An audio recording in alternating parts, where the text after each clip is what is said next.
नाशिकच्या आदिवासी आयुक्तालयाबाहेर आंदोलन सुरू आहे। गेल्या एक महिनाभरापासून आंदोलन सुरू आहे। आश्रमशाळेतील कर्मचारी हे आंदोलन करत आहेत। आत्ताच्या क्षणाची ही सगळ्यात मोठी बातमी आपण पाहतोय ती म्हणजेच गेल्या एक महिनाभरापासून हे आंदोलन सुरू आहे। आश्रमशाळेतील कर्मचाऱ्यांचं हे आंदोलन सुरू आहे। नाशिकच्या आदिवासी आयुक्तालयाबाहेर हे आंदोलन सुरू आहे।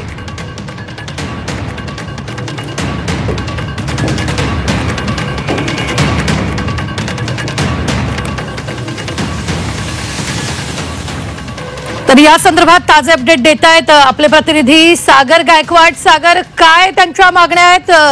आंदोलन सुरू आहे।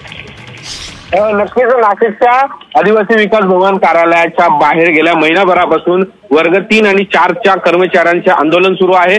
या आंदोलनाचे आधी आक्रमक पवित्रा घेतलाय आणि थेट आदिवासी विकास भवनाच्या कार्यालयातच उठण्याचा जो प्रयत्न आहे तो आंदोलकांनी केलाय। खरं तर अनेक दिवसांपासून हे सगळे आंदोलक वेगवेगळ्या आपल्या मागण्या घेऊन जे बाह्यस्रोतद्वारे भरती केली आहे ती रद्द करावी आणि त्याचबरोबर जी रोजंदारीवरची जी भरती आहे तीच तशीच ठेवावी अशा पद्धतीची जी मागणी घेऊन हे गेल्या महिनाभरापासून हे सगळे आंदोलक आपल्या ठिय्या मांडून आहेत। अनेक नेते देखील या ठिकाणी येऊन भेटलेत। मुख्यमंत्र्यांबरोबर चर्चा झाली, आदिवासी मंत्र्यांबरोबर चर्चा झाली, मात्र यामध्ये कुठलाही तोडगा निघत नसल्यामुळे हे जे आंदोलक आहेत ते आक्रमक होताना आपल्याला पाहायला मिळत आहेत। आपल्याबरोबर हे आंदोलक आहेत, आपण त्यांच्याशी बोलत काय नेमकी तुमच्या खरं तर मागण्या आहेत आणि तुम्हाला आता महिनाभर झालाय तुम्ही रस्त्यावरती बसला आहात, आदिवासी आयुक्तालयाच्या बाहेर ठिय्या मांडला आहे। आज तुम्हाला एवढा आक्रमक पवित्रा घ्यावा लागला, थेट तुम्ही आदिवासी विकास भवन कार्यालयातच घुसण्याचा प्रयत्न केला।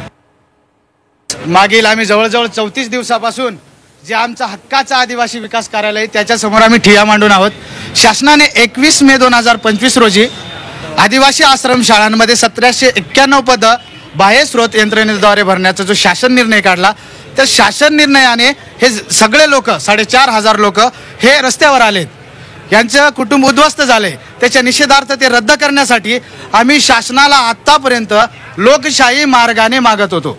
बरं, आमची मागणी रास्त आहे, सोपी आहे की आम्हाला नियमित करू नका, जे रोजंदारी आम्ही आहोत त्या रोजंदारीने आम्हाला द्या।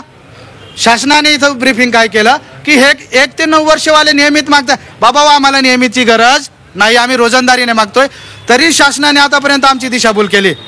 तुमचं काम करतोच, तुम्हाला घेतोच, उद्या होईल परवा होईल, तुम्ही फक्त प्रशासनाला सहकार्य केला। 34 दिवस सहकार्य केलं, निश्चित सागर 34 दिवस धन्यवाद सागर ताजे अपडेट देण्यासाठी। आम्ही वेळोवेळी तुमच्याकडून या संदर्भातले ताजे अपडेट घेत राहणार आहोत।